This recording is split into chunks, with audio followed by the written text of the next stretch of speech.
Hey folks, this is the legislative kind of update recap for the week. It's been an impactful week to say the least. This is probably for the first time in many people's memory that a sitting president decided not to accept the party's nomination and run for office. So that's happened, of course, this week. And also we had a joint session of Congress, so that's the House and the Senate together, to hear from the Prime Minister of Israel, Benjamin Netanyahu. So we'll talk about that later, but let's talk about some of the legislative things that happened this week. I think one of the first things we did were in this portion of the year where we decide how to spend your tax money.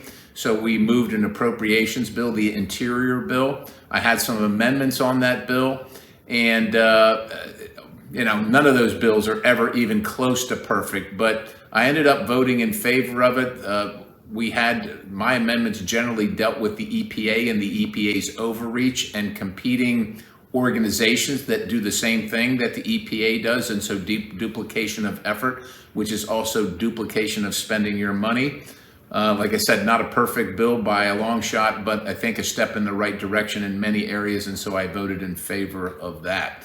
We also had a hearing with the Secret Service Director, Ms. Cheatle, and you can see my questioning online. She inevitably resigned from the position. And I will tell you, I was not one of the people that called for her resignation. I'm a due process person, and I think everybody deserves due process. But I think there are significant concerns about the culture of that organization, and obviously about the way that they're conducting business, keeping their principals safe, keeping the people that attend these events safe. The great concerns, not a lot of answers, zero accountability. And while she has resigned, that can't be the end of the story. We have to know exactly what happened there, why the failures, what's wrong with the culture, make some real changes there so that we can trust that they're keeping the people that are in their care and protection safe, and the people that go to see them safe as well. Can you tell us about the task force that... And so out of that, I know there's an investigation. You're probably aware of that. Multiple investigation by the agencies, of course, one internally to the Secret Service, but also one by the FBI. Unfortunately, there's a lack of trust in the potential outcome of those investigations. And, organizations tend to not want to deliver bad news about themselves, as you can imagine.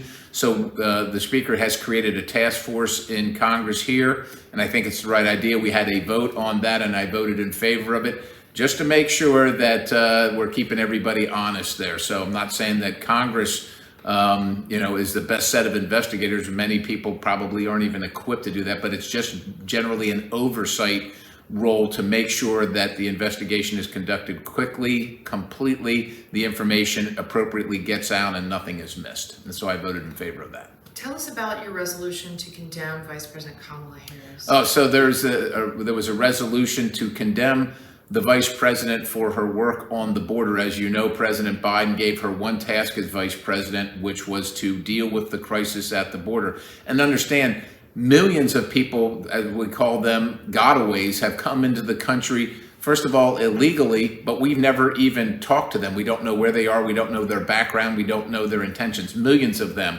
And to add insult to injury, it's not bad enough that people are literally walking across the border illegally and being welcomed by President Biden and Vice President Harris, but they're also flying. They're going to these other countries and flying them into our country illegally.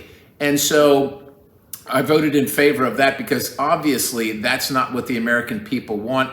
That's not keeping our country secure. That's not keeping our neighborhood secure. And of course, all this comes at a huge, unsustainable cost. And so we see that as a failure. The motion or the resolution was put on the floor. I agreed with the tenets of it, so I voted in favor of it.